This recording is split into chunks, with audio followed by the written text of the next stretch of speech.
Hello बच्चों, मैं अमर sir.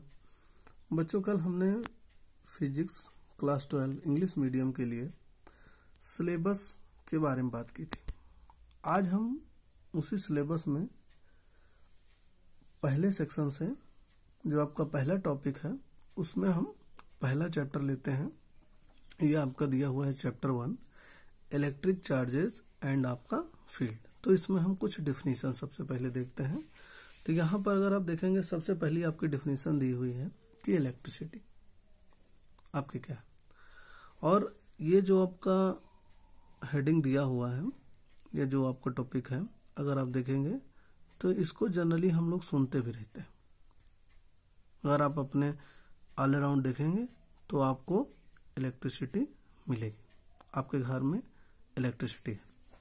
तो यहाँ पे अगर आप देखेंगे तो इलेक्ट्रिसिटी की जो डिफिनेशंस दी हुई है, यहाँ पे लिखा हुआ है कि the branch of science in which we study charge और electrical effects of charged bodies is known as electricity. ये आपका इलेक्ट्रिसिटी की डेफिनेशन है। Branch of science in which study क्या, चार्ज और इलेक्ट्रिकल इफेक्ट्स ऑफ चार्ज, तो आपका होता है इलेक्ट्रिसिटी। आगे आप देखेंगे दिया हुआ है बच्चों करंट इलेक्ट्रिसिटी, यानी कि एक साथ हम लोग इसकी डिफिनेशन देखेंगे। The study of charges at rest is called, उसको हम लोग इलेक्ट्रोस्टैटिक बोलते हैं। अगर आपका चार्ज रेस्ट में है तो हम उसे इलेक्ट्रोस्टैटिक बोलेंगे, और स्टैटिक इलेक्ट्रिसिटी कहेंगे। जो आपकी इलेक्ट्रिसिटी होती है वो 2 टाइप्स की है, एक आपकी स्टैटिक इलेक्ट्रिसिटी, एक आपकी डायनेमिक इलेक्ट्रिसिटी होती है, और इन दोनों से आपका करंट इलेक्ट्रिसिटी है। तो यहाँ पे अगर आप देखेंगे तो हम करंट इलेक्ट्रिसिटी की डेफिनेशन पढ़ रहे हैं। तो यहाँ पे लिखा हुआ है कि और स्टैटिक इलेक्ट्रिसिटी, यहाँ पे लिखा हुआ आगे while the study of moving charges, यानी कि that is electric current is known as current electricity. आगे डेफिनेशन हम लोग देखेंगे बच्चों इलेक्ट्रिक चार्ज। क्योंकि आपने इलेक्ट्रिसिटी में देखा कई जगह चार्ज की बात आई, तो हम लोग यहाँ पे इलेक्ट्रिक चार्ज देखेंगे। यानी कि electric charge is the fundamental property of the substances due to which it is possible for them to exert electrical force and to respond to electrical force। तो बच्चों हम लोग यहाँ पे इसके लिए एक एग्जांपल देखते हैं कि ये जो चार्ज है जनरेट कैसे होता है। तो यहाँ पे हम लोगों ने देखा बच्चों कि एक ग्लास रॉड लिया है और एक हमने सिल्क क्लॉथ लिया।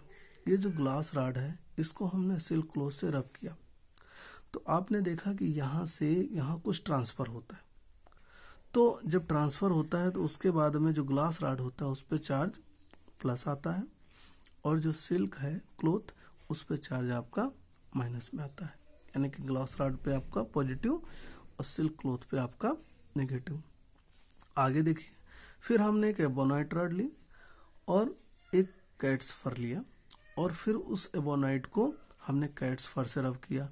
फिर आपने देखा कि ये जो कैट्स फर से एबोनाइट में ट्रांसफर हुआ, तो जो कैट्स फर है उस पर पॉजिटिव चार्ज हुआ, और जो एबोनाइट रॉड है उस पर नेगेटिव चार्ज आया।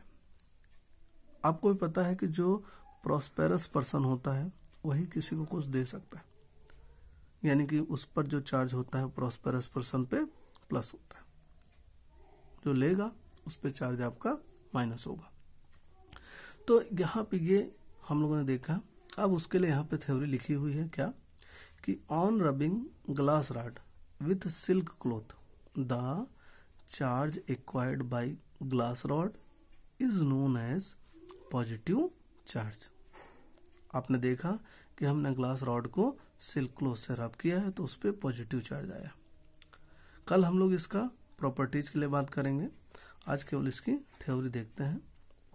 आगे यहाँ पे लिखा and on rubbing ebonite rod, इसको हम लोग रबर रॉड भी बोल सकते हैं या प्लास्टिक रॉड भी बोल सकते हैं, with cat's fur, on the charge acquired by rubber rod is known as negative charge। अब देख रहे हैं कि जो एवोनॉइट रॉड है उस पर नेगेटिव चार्ज आया है और जो कैट्स फर है उस पर पॉजिटिव चार्ज आया। Thank you class.